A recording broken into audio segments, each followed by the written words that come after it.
కార్య ఆరంభము కంటే కార్య అంతము మేలు. హల్లెలూయా. ఒక పని మనం ప్రారంభిస్తూ ఉంటాం, ఒక పని ప్రారంభిస్తూ ఉంటాం. ఆ పని ఎప్పటి వరకు ఉండాలట?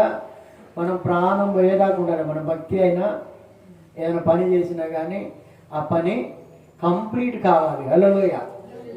ఆ పనిని మనం ఏం చేయాలట? కంప్లీట్ చేయాలి, అంటే ముగించాలి. దాన్ని కార్యము ఆరంభించడం కాదు. ఇప్పుడు కొన్ని రోజులు నేను సేవ చేసి 4 రోజుల తర్వాత పడిపోతే అది సేవ కాదు. అది అంతం వరకు యేసుప్రభు ఏమన్నాడంటే, అంతం వరకు సహించిన వాడే రక్షించబడతాడు. అంతవరకు కష్టమైన, నష్టమైన, బాధ అయినా, ఇరుకు అయినా, ఇబ్బంది అయినా, వ్యాధి అయినా, రోగమైన, ఉపద్రవమైన, సముద్రంలో ఉన్న ఆపదలు ఉన్నా, దొంగల వల్ల ఆపదలు ఉన్నా, మనకు దొంగలు కూడా పడతారు కదా, ఇవి ఆపద. ఇది హల్లెలూయా. అన్నీ ఉంటాయి, అన్నీ ఉంటాయి. ఒకసారి సాయిపేట అచ్యుత్ నేను ఇద్దరం పోయినాం సేవకు. అప్పుడు డిప్లొమా చేస్తూ ఉంటే ఇద్దరం కలిసిపోయినాం. సేవకు పోయి వస్తూ ఉంటే 9-10 అయింది. 2 దొంగలు మా వెంబడి పడ్డాడు. మా వాళ్ళకి చెప్తలేండి, వాడు మమ్మల్ని ఫాలో చేస్తాడు. నేను అద్దంలో, సైడ్ అద్దంలో చూసుకుంటే బండి నడుపుతాడు. నేను కొద్దిగా స్లో చేస్తే నాకంటే ముందు పోయి మళ్ళీ వాళ్ళు స్లో చేస్తారు. వాళ్ళు స్లో చేసి ఇదంతా పని కాదన్న. వీడికి చెప్తే వీడు భయపడి మళ్ళీ తెల్లారి రాడిగా. హల్లెలూయా. ఒక్కడా కదా. ఇలాంటి కొన్ని విషయాలు మనం చెప్పకూడదు. లాస్ట్ మళ్ళా ఇక ఒకటే స్పీడ్ కొట్టినాయి, ఇక ఆగకుండా ఇక స్పీడ్ కొట్టి కొట్టి కొట్టి కొట్టి కొట్టి ఎప్పుడైతే ఎలుకుర్తి ఊరు వచ్చిందో వాళ్ళు ఆనిసి రిటర్న్ వెళ్ళిపోయింది. ఇక అంటే కొన్ని ఆపదలు అలాంటివి జరుగుతూ ఉంటాయి. ఒకరోజు రత్నం వాళ్ళ కొడుకు అచ్యుత్ నేను నలుగురం పోయేస్తున్నాం. మేము పెద్ద వాన, ఆ మెరుపులు మా మీదనే పడ్డట్టు అనిపిస్తా ఉన్నది, ఆ ఉరుములని మా మీదనే పడ్డట్టు అనిపిస్తుంది. నేను అనుకుంటాను భయపడి, ఈ రత్నం ముసలోడు నేను ముసలోని, మేము ఇద్దరం తెచ్చినా పొరలేదు కానీ పెళ్లి కానీ పోరగాలు ఇద్దరున్నారు కదా మాతోటి. లోకం అంతా మా మీద పోరగల తీసుకుపోయి సంపిల్లని అంటారు. ఏంది ప్రభువా, ఒక్క చెట్టు కూడా లేదు. మళ్ళా ఎక్కడ ఆవుదామంటే చిన్న చెట్టు కూడా లేదు. మళ్ళీ నా బండి ఆగిపోయింది అవ్వానకు. ఇక చూడు, బండి ఆగిపోయిందని సతీష్ చెప్తే ఆ సతీష్ ఆగింది. అక్కడ ఆగిన తర్వాత మెల్లమెల్లగా మెల్లమెల్లగా మళ్ళీ బండి వర్షం తగ్గినాక బండి స్టార్ట్ అయింది. హల్లెలూయా. ఉంటాయండి బాధలు, ఉంటాయి. సేవ అంటే మామూలు కాదు. హల్లెలూయా హల్లెలూయా అనుకుంటే పోడే. బయటికి వెళ్ళిందంటే ఆగే ముచ్చటే లేదు. మళ్ళా వానను చూసి వెనక మరొక ముచ్చటే లేదు. అట్లుంటది దేవుని పని. హల్లెలూయా. అందుకే ఇక్కడ అంటున్నాడు, ఏమంటున్నాడు? కార్య ఆరంభము కంటే కార్య అంతం దాన్ని ముగించాలి. దాన్ని ప్రాణం పోయేంత వరకు దాకా మనం పాట పాడతాం కదా, నా రక్తము కారునంతగా నీ సేవలు సాగెదనయ్యా, నీ సిలువ జెండ ఎగరవేసెదయ్యా. నాయనా నీ పరిశుద్ధ ఆత్మలో నా తనివి తీరా నిన్నే సేవించు, నా కన్న తండ్రివే నీవెంతో. హల్లెలూయా. ఏంటట? ప్రాణం పోయినా కానీ ఇప్పుడు బండి వెళ్ళితే మన అక్కలు వచ్చినట్టుగా చప్పలు కొట్టాడు ఒకసారి వాళ్ళకు. అంతే మరి, అట్లుంటుంది మనసు. దేవుని మనసు అంతే, ఉండనియదు. మా వాళ్ళు కూడా అప్పుడప్పుడు ఒకసారి ఉండరాదు కదా, ఇవాళ ఉండరాదు. వాళ్ళు ఏమనుకున్నా ఇవ్వలే అనుకున్నా పర్వాలేదు. అట్లా పోయేస్తే నాకు నిమ్మలం. హల్లెలూయా. అట్లా పోయేస్తే నిమ్మలం అంతే. వాళ్ళు ఉండని లేకుండా, వాళ్ళ ఇంటికాడ లేకపోయినా కానీ వాళ్ళ ఇంటికాడ ప్రార్థన చేసేస్తే మాకు నిమ్మలం. చెప్తున్నా, స్నానం చేయడం ముఖ్యం కాదు. ఎవరైనా స్నానం చేస్తారు. ఒకడాట పునాది వేసిందట, ఇదే బైబిల్లో ఉన్నది. పునాది వేసి నేను ఇది కొనసాగిస్తానా లేదని ఆ కూర్చొని ఆలోచిస్తా ఉన్నాడట. పునాది వేయకముందు ఆలోచన ఉండాలి. పునాది వేయకముందు ఆలోచన ఉండాలి. కొంతమంది అంటారు కదా సేవకులు కూడా, ఈ బైబిల్ పట్టుకునే నేను బైబిల్ సేవ చేయగలుగుతానా, నేను పోగలుగుతానా, రాగలుగుతానా, ఇవన్నీ భరించగలనా? మనం పని ప్రారంభించడము ముఖ్యం కాదు. పెద్ద పెద్ద వ్యక్తులతో తెచ్చి రిబ్బన్ కటింగ్ చేయిస్తూ ఉంటారు, ఎమ్మెల్యేలను, ఎంపీలను, సర్పంచ్లను, అంతేనా? ఇవన్నీ చేస్తూ ఉంటారు, ఆడంబరం చేస్తూ ఉంటారు. కానీ అది ముఖ్యం కాదు. పని ప్రారంభించామనంటే, నిలబడ్డామనంటే, అందుకే అంటున్నాడు, నువ్వు నిలబడ్డావు అనేటువంటి తలుచుకునేటువంటి ప్రతివాడు నిలబడ్డామని అనుకుంటున్నాం మనం క్రైస్తవ జీవితంలో. మరి జాగ్రత్త విడుదల, హల్లెలూయా. సంగతులను నిలబడ్డాం, ఏం బాధలేదని అనుకోవద్దు. దుష్టుడు ఏ రకంగా నిలబడేస్తాడు. జాగ్రత్త. నీ బిడ్డదారునో, నీ కొడుకుదారునో, నీ భార్యదారునో, నీ పిల్లలదారునో, నీ రూపరుదారునో, లేకపోతే ఇంకొకటి దారునో, డబ్బు దారునో, స్త్రీ దారునో, పురుషుల దారునో, ఇంకే ద్వారానైనా, ఇంకో మాట ద్వారానైనా, దేని దారునైనా పడేస్తాడు వాడు మాయలోడు. తెలుసు కదా ఎలాంటోడట. బిడ్డ ఇంత పనికి వస్తున్నావు, హల్లెలూయా, నువ్వు ఇంత పనికి వస్తున్నావు, నీ సంగతి చూస్తా, ఎంత కాలం నువ్వు చేస్తావో చూస్తా, ఎన్ని సంవత్సరాలు నువ్వు చేస్తావో చూస్తా. అలా అంటాడు వాడు కూడా ధీటుగా నిలబడతాడు. వాడు భయంకరంగా ఏది గోలియాతు నిలబడ్డట్టు నిలబడతాడు వాడు మన మొదట. అదే కొండ, అదే కష్టం, అదే రోగం, అదే అవస్థ, అదే బాధ, అదే అప్పు, అదే వేదన, అదే శోధన, అదే ఇరుకు, అదే ఇబ్బంది. ఏమన్నా ఒక మాట ఎవరంటే మైనస్ మాట అంటే అయిపోయాయి. ఏమన్నా ఇంతకాలం దేవుడు నమ్ముకున్నాగా ఏమని నీకు దేవుడు అయిపోయా. అప్పుడు మనం ముఖమంతా వికారం చేసుకొని మేము పోనైతే పోతున్నా, రానైతే వస్తున్నా. పొరపాటు. మనకు అక్కడ ఉన్నది స్వాస్థ్యం, మన ఆస్తి అక్కడ ఉన్నది, హల్లెలూయా. ఇక్కడ ఏం లేదు. అన్నీ కూడా పోయేనాడు అన్ని వదిలిపెట్టి పోవాల్సిందే. అందుకే కార్యము ప్రారంభించే ముందు అన్నీ ఆలోచించుకోవాలి. సగములో నిలిపివేయనికి వీలేదు. చూడండి, ఈ మాట నేను యోహాను సువార్తలో ఒక మాట ఉంది, చూసుకుందాం.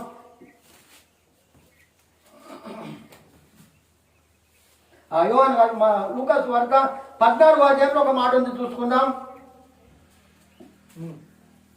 14:28. మీలో ఎవడైనా కానీ ఒక గోపురము లేక ఒక మందిరము లేకుంటే ఒక పని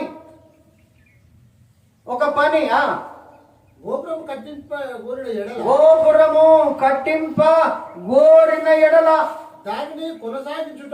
చెప్పాడు, ఎవడైనా ఇల్లు కట్టింప గోరిన ఎడల, యెహోవా ఇల్లు కట్టించని ఎడల దాని కట్టువారి ప్రయాసం ఏమైపోతుంది?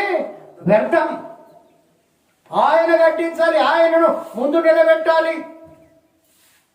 నవధాన్యాలు ముందుగా తెచ్చిపోయడం కాదు, నవధాన్యాలు సూర్యుడు కట్టడం కాదు. ఇవి ఆయన చేయవలసినటువంటి పనులు ఇవి.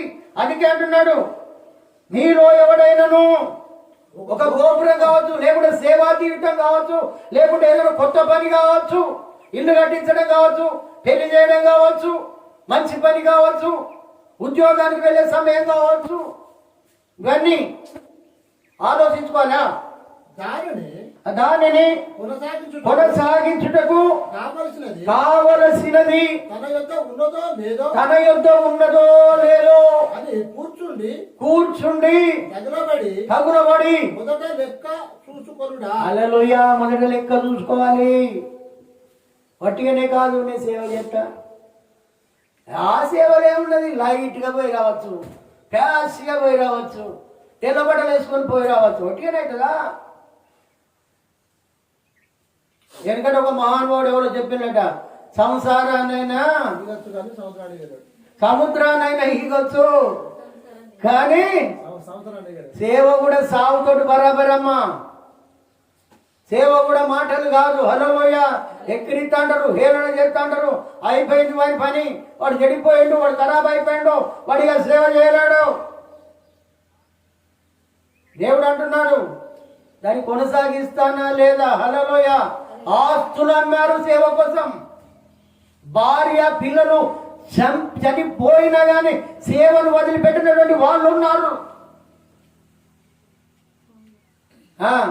మనలాగా ఊరికే పాటలు పాడి లేకుంటే ఆశ్చర్యకరమైన పాటలు నేనేమైనా ప్రభువా నిన్న స్తుతిస్తాను, నాకేమున్నా ప్రభువా ఇది కాదు.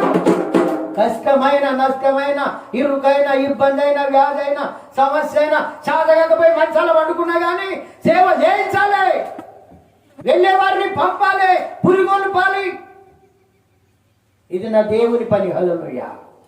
ఇది నా పని కాదు, నా దేవుని పని. ఆయన అన్నాడు వెళతారా మీరు వెళతారా నా పేరును ప్రకటిస్తారా? ఎవరు ప్రకటిస్తారండి? ఇంట్లో కూర్చుంటే కాదు, నువ్వు బైబిల్ చదువుకుంటే కూర్చుంటే కాదు, నువ్వు ప్రార్థన చేసుకుంటే కూర్చుంటే కాదు. వెళ్ళాలి, వెళ్ళమన్నాడు ఆయన. ఇంట్లో ఉండడానికి కాదు. ఒక సేవకుడు ఒక సేవకురాలు ఇంట్లో ఉండడానికి కాదు. హల్లెలూయ.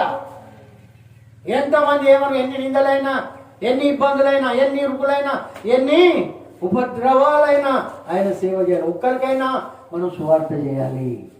ఇది దేవుని పని. హల్లెలూయ. అందుకే ఇక్కడ అంటున్నాడు దాన్ని తన ఏదో ఉన్నదో లేదో అని కూర్చొని తగలబడి మొదట లెక్క చూసుకొనడా, చూసుకొని ఎడల అతడు దాని పునాది వేసి ఒకవేళ దానిని కొనసాగింపలేకపోయినందున చూసు వారందరూ ఈ మనుష్యుడు కట్ట మొదలు పెట్టాను కానీ కొనసాగింపలేక పోయినని అతన్ని చూసి ఎగతాళి చేస్తారు. హల్లెలూయ. ఓహో, బ్యాగ్ పట్టుకొని పోతాడు. ఎప్పటికి బండి ఉండదమ్మా, నడుచుకుంటే పోవాలి అవసరమైతే. ఒకప్పుడు కాలినడకనే సేవ చేశారు భక్తులందరూ, సైకిళ్ళ మీద అది చేశారు. హల్లెలూయ. కొనసాగించాలి, ఆగిపోకూడదు. అందుకే దేవుడు చెప్తున్నాడు ఆగిపోదును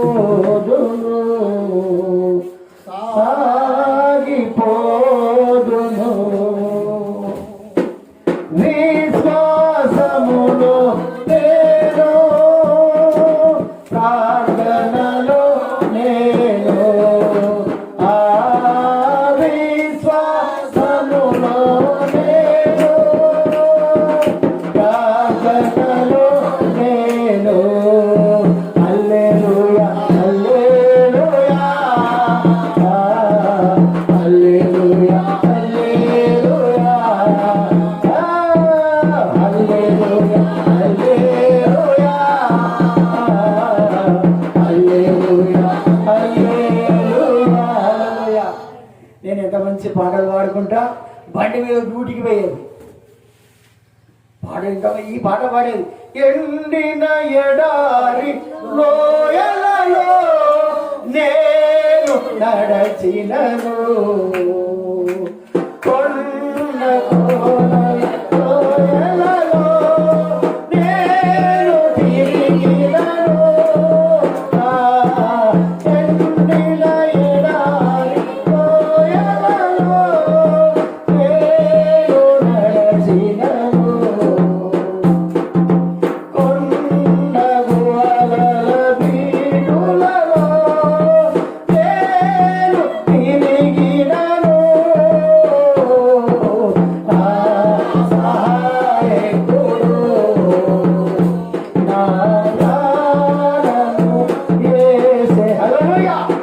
ఇంత మంచి పాటలు పాడుకుంటా పోయి అదే పాటలో ఫుల్గా తాగొచ్చేది. మళ్ళా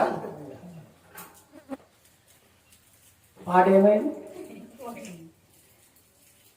కొన్ని రోజులకు ఆ పాటే నన్ను కాపాడింది. గట్టిగా తప్పని కొట్టండి. హల్లెలూయా. ఎందుకు చెప్తున్నానంటే దేవుడు ఒకసారి మనిషిని ఏర్పాటు చేసుకున్నాడంటే, ఒకసారి చేయి పట్టుకున్నాడంటే ఆయన వదిలిపెట్టాడు మనల్ని. హల్లెలూయా. ఎన్నోసార్లు వదిలిపెట్టి నేనే తిరిగాను. దేవుడు ఏం చేసిండు, ఏం ఇచ్చిండు, నాకు ఏం జరిగింది, ఇదంతేంది ఇదంతేంది అదంతేంది ఇదంతేంది, ఇట్లనే మోటుగా సమాధానం ఇచ్చేటువంటి వాడు నేను.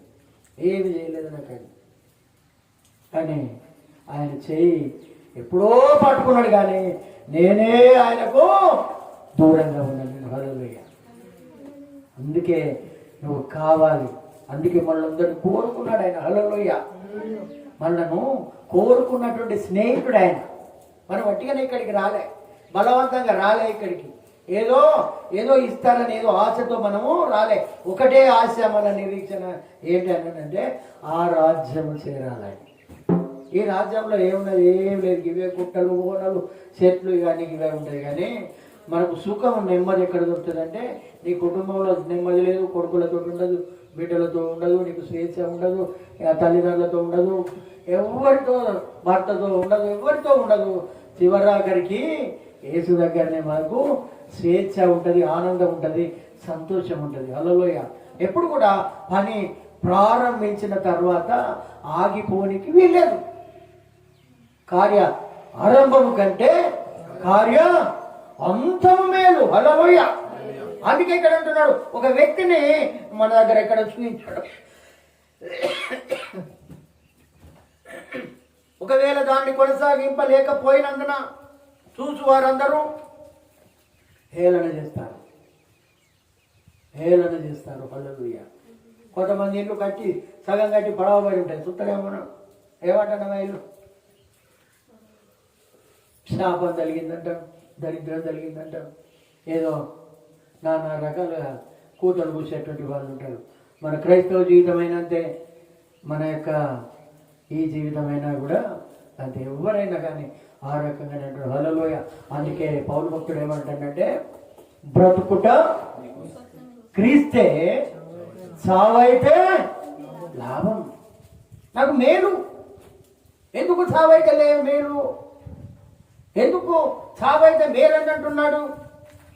ఎందుకంటే ఈ లోకాన్ని చూసి చూసి, పాడు లోకాన్ని, ఏ లోకం ఇది, ఈ పాడు లోకాన్ని చూసి చూసి అలసిపోయి ఉంటాం. కాబట్టి చక్క కళ్ళు మేగనే నా యేసయ్యను చూడొచ్చు అని కడిగే చప్పట్లు కొడదాం. హల్లెలూయా. అందుకే బ్రతుకుట క్రీస్తే, సావైతే నాకు మేలు, నాకు లాభం అంటున్నాడు ఆయన. సావైతే లాభం. ఆయన ప్రేమ నుండి మనల్ని ఎవరు కూడా విడదీయలేరు.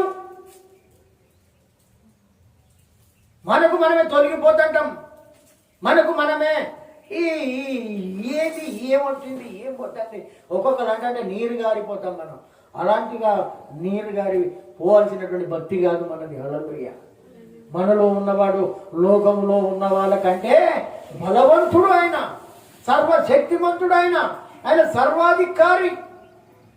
అందుకే ఆయన ప్రేమ నుండి ఎవరు కూడా మనలను విడదీయలేరు. హల్లెలూయా. ఆయన ప్రేమ నుండి ఖడ్గమైన, చూడండి ఒక మాట మనం చూసుకుందాం. కొరింథీయులకు రాసినటువంటి పత్రిక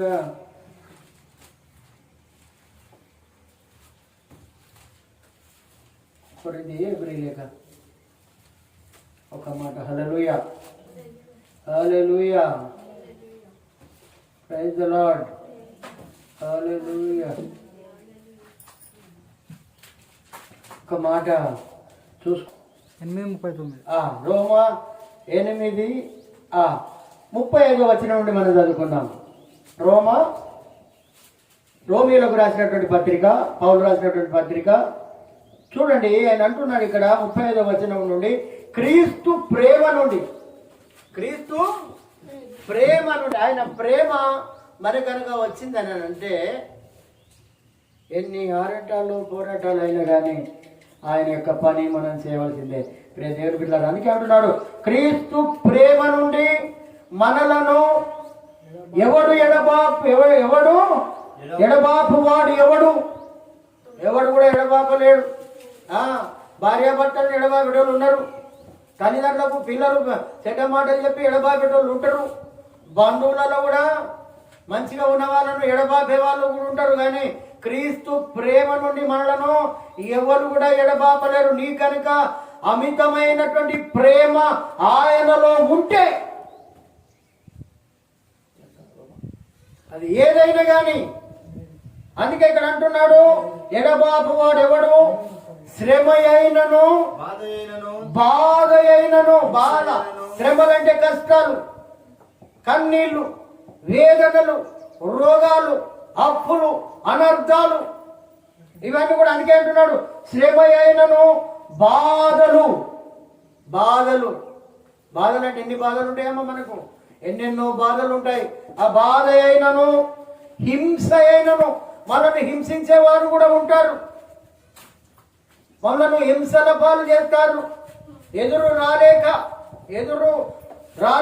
ఎదురుగా వాళ్ళు మాట్లాడలేక ఏదో రకంగా నిన్ను కష్టపెట్టాలని హింసల పాలు చేస్తారు. హింసిస్తూ ఉంటారు. మనం మైకులు ఎత్తుకపోయి మనల్ని హింసించారు. తాళాలు పలకొట్టి హింసిస్తున్నారు. పరదలు ఎత్తుకపోయి హింసిస్తున్నారు. ఇవి హింసలే. ఎదురుగా దాటిరాక, ఎదురుగా చేయలేక, ఇవన్నీ కూడా సాతాను గాని దుష్క్రియలు. ఇవన్నీ ఏం కాదు. హల్లెలూయా. ఏమి కూడా కాదు. మనం చేసేది నిస్వార్థ సేవ. ఆయన పని చేయాలని, ఆయన మందిరంలో నిలబడాలని. అందుకే ఇక్కడ అంటున్నాడు, ఇక్కడ శ్రమ అయినను, బాధ అయినను, హింస అయినను, కరువు అయిన, హల్లెలూయ, కరువు అయినను, కరోనా అయినను. కరోనా వచ్చింది అందరికి, చాలా మందికి వచ్చింది కదా. కరోనా కాలంలో కూడా చిన్న షెడ్ వేసి, చిన్న షెడ్ అంటే మామూలుగా ఇంటుంటుంది అది అంతేగానే ఇంటుంటాయా.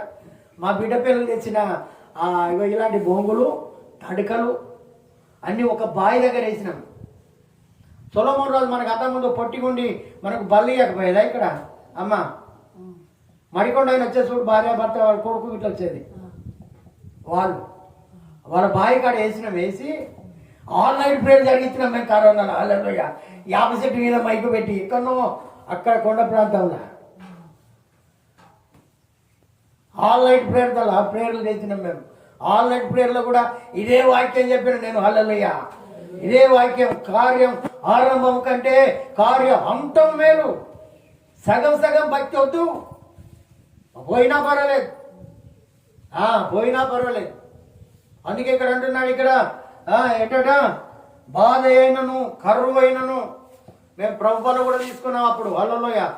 ఒక రైతులాగా పోయి సేవ చేసినాం. కేశనగర్ గ్రామం పోయినాం. వాళ్ళ ఇంటికి రైతులలాగా బైబిల్ పట్టుకునే సమయంలో పోలీసులు వాళ్ళు వీళ్ళు ఎందుకు తిరుగుతామని అర్థిస్తారు కదా. మాస్కులు పెట్టుకొని ఒక రైతులలాగా, రైతు పొలానికి ఎట్లా పోతాడమ్మా అట్లా పోయి సేవ చేసినాం. మరి చేయాలి, మరి ఆయన పని చేయాలి. కరువు వస్తుంది, కాటకాలు వస్తాయి, కరోనా వస్తుంది. కరోనా కంటే ఇంకా భయంకరమైనది రావచ్చు. మనకు బలం ఉన్న నాళ్ళు, శక్తి ఉన్న నాళ్ళు, జ్ఞానం ఉన్న రాళ్ళు, అన్ని విధాలా కూడా ఆయన అంటున్నాడు. ఇక్కడ ఏమంటున్నాడు అంటే, బాధ అయినను, హింస అయినను, కరువు అయినను, వస్త్రహీనత అయినను. వస్త్రాలు లేకపోయినా, డబ్బు లేకపోయినా, ధనము లేకపోయినా, వస్త్రాలు లేకపోయినా కానీ అంటున్నాడు ఇక్కడ వస్త్రహీనత అయినను. పౌలు భక్తులు కట ఆయనకు 2 అంగీలు ఉండేనట్లు. ఆయన ఒకటి మర్చిపోయాడు, ఒక సంఘంలో మర్చిపోయితే ఒక లెటర్ రాస్తున్నాడు, నేను నీ దగ్గర మర్చిపోయినటువంటి ఆ అంగీని పట్టుకొని రా అంటున్నాడు ఆయన. హల్లెలూయా. ఎంత గొప్ప సేవకుడండి. యేసుక్రీస్తు తర్వాత నెక్స్ట్ ఆయనే. అంత గొప్ప సేవకుడు ఆయన. అందుకే ఆయన ఏమంటున్నాడు అంటే, ఈ లోకమందు ఏం కావాలని అంటున్నాడు? సుఖాన్ని కోరుకోలేదు ఆయన. అన్ని కష్టాలే ఆయన జీవితంలో. సుఖాన్ని ఆయన ఎప్పుడు కూడా కోరుకోలేదు ఆయన. అన్ని కష్టాలే అనుభవించినటువంటి ఆయన 2 అంగీలు. అందుకే నిలవరమైనటువంటి నివాసము లేకుండా కూడా ఉన్నాడు. గట్టిగా తప్పదు పడదాం. ఇల్లు లేవు, ఆయన కూడా ఇల్లు సంపాదించుకోలే. మనం ప్రతి ఒక్కరికి ఇల్లునే మనకు. హల్లెలూయా.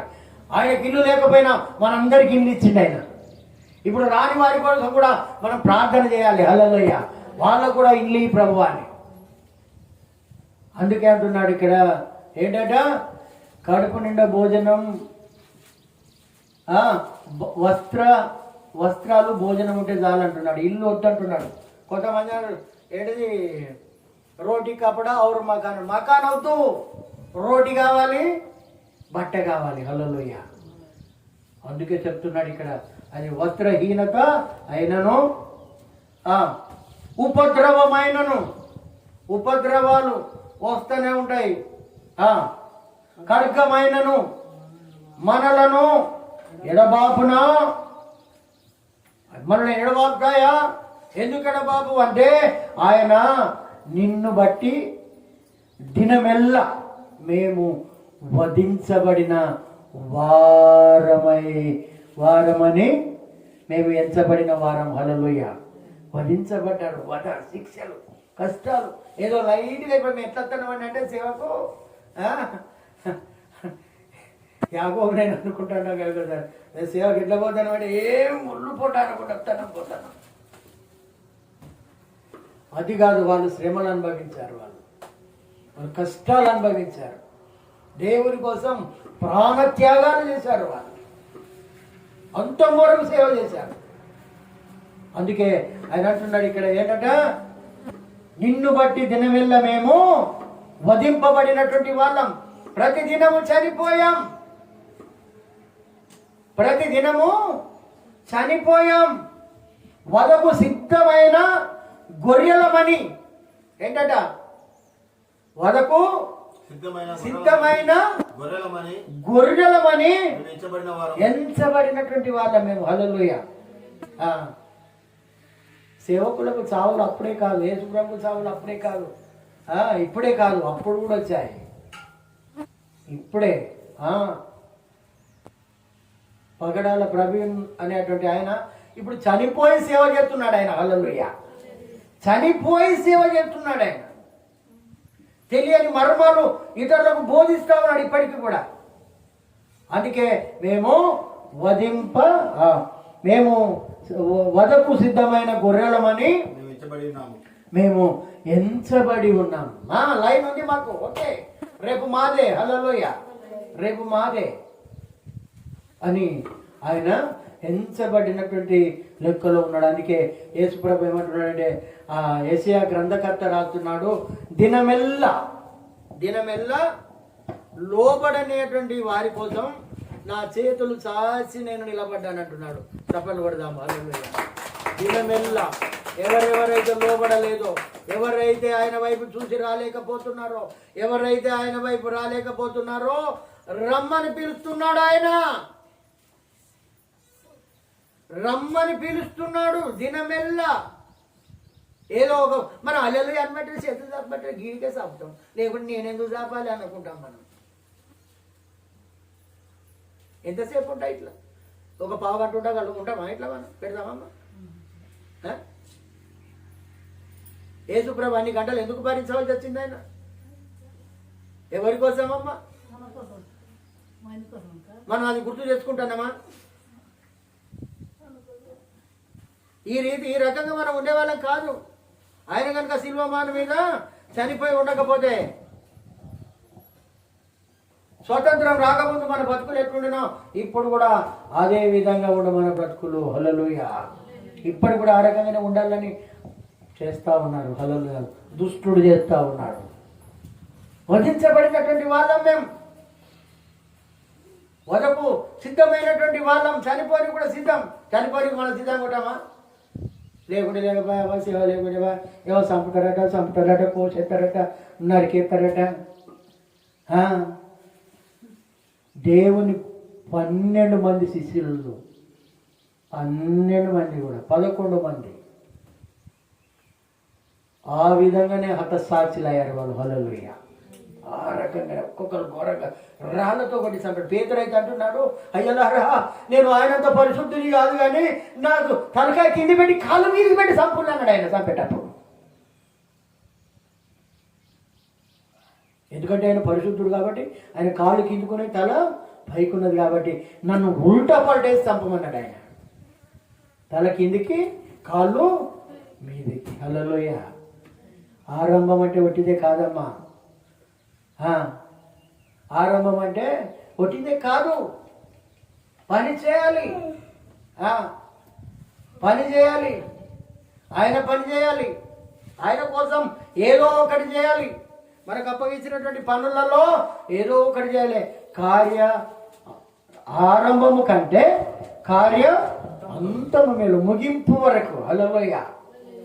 ఆయన ఏమంటున్నాడు ఎరికైనా, ముగింపు వరకు నువ్వు గనుక చేసిందని అంటే, నీవు గనుక ముగింపు వరకు చేస్తే, ఆయన ఏమంటున్నాడు ఎరికైనా, సదాకాలం నేను మీతో ఉంటానంటున్నాను. నేను గట్టిగా చెప్పకూడదా? ఇప్పుడు ఒక్కరోజు కాదు, ఇక్కడ సదాకాలము మనతో ఉంటాడు. సదాకాలం అంటే ఎల్లకాలం. మనం ఇప్పుడే కాదు, ఇప్పుడు చేసేటువంటి భక్తి హలలో ఇప్పుడు ఏర్పడదు మనకు.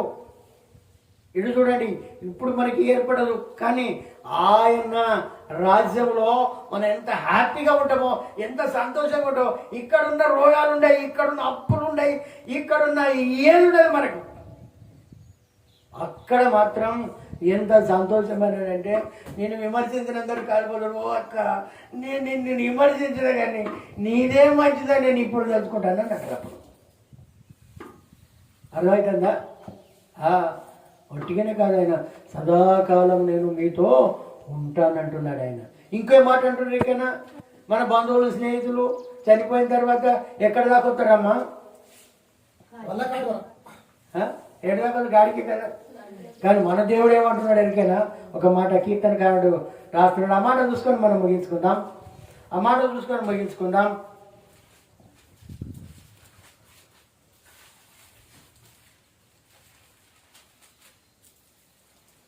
ఆ 48వ అధ్యాయం, కీర్తన 48, 14 చివరి వచనం.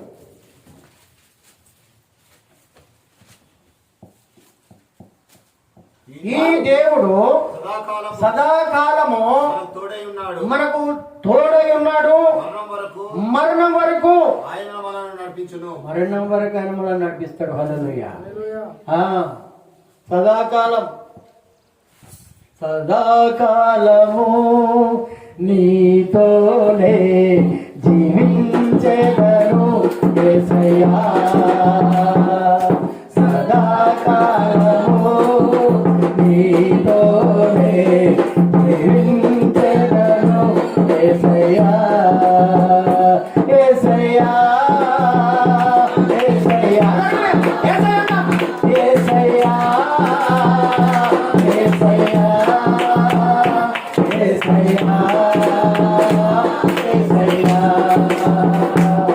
యేసయ్యా, యేసయ్యా. ఎప్పుడట? సదాకాలం. ఒక్కరోజు 2 రోజులతో కాదు, మనం ఇక్కడ ఎంతసేపు, ఎంత ఓపికతో మనం అంత కూర్చుంటున్నామో, ఇంత సమయము ఆయన రాసి పెట్టుకుంటాడు అక్కడ. అర్థమవుతుందా? ఇది రాసి పెట్టుకొని మనకు కష్టాలు వచ్చినప్పుడు, మనకు బాధలు వచ్చినప్పుడు, మనకు శ్రమలు వచ్చినప్పుడు, మనకి ఇరుకులు వచ్చినప్పుడు, మనకి ఇబ్బందులు వచ్చినప్పుడు ఒకసారి లెక్క చూస్తాడు. 3 గంటలు కూర్చున్నాడు. అమ్మ 3 గంటలు కూర్చున్నది కాబట్టి కొంత రోగం తగ్గింపు చేయి డాక్టర్కు మాట్లాడతాడు ఆయన. హల్లెలూయా. మన మరణ సమయంలో ఐసీలోకి వచ్చి మాట్లాడతాడే. ఐసీలకి ఎవరు రానిస్తారా? దేవుడు మన పక్కనే కూర్చుంటాడు. గట్టిగా తప్పని కొట్టండి. హల్లెలూయా. మనం చేసే కార్యాలను బట్టి దేవుడట మన పక్కనే కూర్చుంటాడట, ఆపత్కాలంలో కూడా. ఇది మర్చిపోవద్దు మనం. అలాంటి దేవుని కలిగిన మామూలు కాదు. ఇప్పుడు మనం లైట్గానే కనబడతాం అందరికీ, అప్పుడు తెలుస్తుంది. హల్లెలూయా. వాళ్ళకు చూసే వాళ్ళకు, మనల్ని విమర్శించేటువంటి వాళ్ళు, మనల్ని చూసి ముక్కిరిచేటువంటి వాళ్ళు, మనల్ని చూసి ఏలనగా చూసేవాళ్ళు, మనల్ని చూసి ఉంచే వాళ్ళు కూడా ఉన్నారు. లేరా? ఉంచే వాళ్ళు ఉన్నారు. మన గురించి పన్ను కొరికే వాళ్ళు ఉన్నారు. మనల్ని చూసి ఏదో రకంగా అనుకునేటువంటి వాళ్ళు ఉన్నారు. కానీ మన దేవుడు సమర్థుడు. హల్లెలూయా. మన భక్తి జీవితం ఎప్పటి వరకు ఉండాలంటే మనం మరణం వరకు ఉండాలి. మనం చనిపోయేంత వరదాకా. ఎన్నెన్నో ఇక్కట్లు బ్రతుకులో వచ్చి నేను నిన్ను విడువనయ్యో, మంచివాడ మంచి చేయువడా స్తోత్రం స్తోత్రమయ్యా మంచివాడా మౌనతుడా ఆరాధన ఆరాధన. మన బ్రతుకులో ఎన్ని ఇక్కట్లు రానియండి, ఎన్ని ఇబ్బందులు రానియండి, ఎన్ని కష్టాలు రాని, ఎంత ఉపద్రవమన్నా రానియండి. మొన్నటి దినం బేస్తవారం రోజు సిటీలో ఫుల్ వర్షం కొట్టింది. ఫుల్ వర్షం కొడితే ఈ మాట చెప్పి ముగిస్తాను. ఫుల్ వర్షం కొట్టింది. మేము ఎక్కడ ఉన్నామంటే ముప్పారంలో ఉన్నాం. పోతా అంటే ఆ యొక్క కాజీపేటలో మన విశ్వాసులు వాళ్ళు ఏం చేసిందంటే ఫోన్ చేసి, అయ్యా మేము భోజనాలు అనుకోకుండా రెడీ చేసినాం, తప్పకుండా మీరు రావాలంటే, అమ్మ మాకు అక్కడనే 10 అవుతుంది, మేము రాలేము అన్నా కానీ మీరు తప్పకుండా మేము 11 గంటల కూడా మేము కొట్టుకుంటామని వాళ్ళు అన్నారు. సరే ఇక అత్త మీరు అంతా ప్రయాసపడతారు కదా, తప్పకుండా వస్తామని చెప్పినాము. వచ్చి అక్కడికి పోయి భోజనం పోతా అంటేనే చిన్నగా వర్షం పడ్డది. పోతా అంటేనే పడ్డది, చిన్నగా పడతా ఉన్నాం. మేము అక్కడికి పోయేసరికి వాళ్ళు భోజనాలు చేస్తున్నారు, మాకు కూడా భోజనాలు పెట్టు తింటా ఉంటే వర్షం ఫుల్ పడ్డది. ఆ గల్లీలోకి వెళ్ళి బండి వెళ్తలేదు వానకు, ఆ నీళ్లకు. ఇక మెయిన్ రోడ్ ఎక్కినాక పెట్రోల్ పంప్ కాడ కారులో ఆపి చూస్తాను బండి వెళుతుందా లేదా, మధ్యలో పోయి ఆగిపోతుందా ఏందని. ఇక మేము ఎప్పటికీ చూసి కన్నా రోడ్డు కాబట్టి మేము అట్లే తమ్ముకుంటూ వచ్చి ఇంటికి పోయే వరకు 12 అయింది ఆ రోజు. హల్లెలూయా. ఇక మా వాళ్ళు అంటుంది, నువ్వు సేవకు పోతే గింత సేపు పోతావా, గింత వాన కొడుతుంది, గింత చేస్తే ఏం చేస్తావు మరి. ఇంకా వాళ్ళతో అయితే ఇంకా లేటు కదా. మేము పోతాంటే అంటే మేము ఎంతో గొప్ప కార్యాలు చేసినామని మేము చెప్తాను, కానీ మేము ధైర్యం చేసి మేము వెళితే మా యొక్క బండ్లన్నీ స్టార్ట్ చేసుకొని వాళ్ళు వచ్చిళ్ళు. వాళ్ళయ్యా ఇటు భయం ఉన్నది, ఇటు ధైర్యం ఉన్నది. భయము పక్క ఉన్నది, ధైర్యము ఒక పక్క ఉన్నది. ఎప్పటికి చూసిన కన్నా బాటే కదా అనుకొని ఆ రకంగా 3 దిక్కులు ఆ రోజు మళ్ళా 3 దిక్కులు కూడా అట్లే ఉన్నదమ్మా. సేవ అంటే మాటలు కాదు, సేవ అంటే ఒట్టిదే కాదు. మా చిన్న సేవ మాది, మేము పెద్దదాన్ని కూడా చెప్తలేము. ఇంకా జరగవలసిన చాలా ఉంటాయి. ఆటుపోట్లు ఏంటిది పోట్రాలు బాగా జరుగుతాయి మనకు సేవలో. విశ్వాసంలో కూడా ఈ పోట్రాలు, ఈ అడ్డుబండలు, అడ్డుగోడలు మనకు జరుగుతూనే ఉంటాయి. హల్లెలూయా. ఆయన అంటున్నాడు, యేసు ప్రభువు అంటున్నాడు, ఎవరి వలన ఆటంకం కలుగుతుందో, ఆటంకాలు రాక తప్పవు, వస్తాయట మనకు. ఇది యేసు ప్రభు చెప్పిన మాట. ఆటంకాలు రాక తప్పవు, కానీ అవి ఎవరి వలన వస్తున్నాయో వారికి శ్రమ అంటున్నాడు. మనకు ఆటంకం కలిగించాలని చాలా మంది ఉంటారు. గుంట నక్కల వలె ఉంటారు. నక్క వేరు అమ్మ, నక్క వేరు, చాలా జాగ్రత్త. మన విశ్వాసులలో కూడా ఉంటారు, సేవకులలో కూడా ఉంటారు. నక్కలు వేరు, గుంట నక్క వేరు. నక్కేమో పైన ఉన్నటువంటి ద్రాక్ష పళ్ళే తింటుంది, అది సరే ఒక గుర్తు 2 గుర్తులు తింటుంది. కానీ ఈ గుంట నక్కలు ఏం చేస్తాయంటే కింద ఉన్నటువంటి వేర్లు లేకుండా చేస్తా ఉంటుంది. అలాంటి గుంట నక్కలు ఉంటారు మన విశ్వాసంలో, మన సేవలో. అలాంటి వారి గురించి జాగ్రత్త అంటున్నాడు దేవుడు. హల్లెలూయా. అందుకే కార్య ఆరంభం కంటే కార్య అంతము మేలు. భక్తి చేయడం ముఖ్యం కాదు, భయం ఉండాలి. భయము అందరికి ఉన్నది కానీ భక్తి లేదు మనకు. ఆ భయం ఉండాలి మనకు. భక్తి చేయడం పెద్ద కథ కాదు. అక్కడ ఉన్నదాన్ని కూడా మొక్కి మనం భక్తి చేయొచ్చు, కానీ మనలో భక్తి భయము ఉండాలి. ఇక్కడ దేవుడు ఉన్నాడు, నన్ను చూస్తున్నాడు, దేవుడు నన్ను చూస్తున్నాడు. మన హృదయాలను మన మనుషులు పై రూపాన్ని చూద్దామమ్మా, మనుషులు పై రూపాన్ని చూద్దాం, కానీ దేవుడు మన హృదయాన్ని చూసే దేవుడు అయినా. హల్లెలూయా. అలాంటి దేవుడిని కలిగి ఉన్నాం. ఇప్పటికి మనం ఏసాం పునాది. హల్లెలూయా. చివరి దాకా కడదాకా కట్టే కాలేంత వరదాకా, కట్టే కాలేంత వరదాకా. ఎప్పటి వరకట? కట్టె కాలేంత వరదాకా ఆయన మరణాన్ని ప్రకటించాలి మనం. హల్లెలూయా. ఆయన భక్తి చేయాలి మనం అంతవరదాకా. ఎన్ని ఇబ్బందులు రానియండి, ఎన్ని ఇరుకులు రానియండి, చేసినటువంటి పని, తలపెట్టినటువంటి కార్యము అంతవరకు కొనసాగాలి. ఇది దేవుని మాట. మంచిది. దేవుడు ఈ మాటలు దీవించును గాక.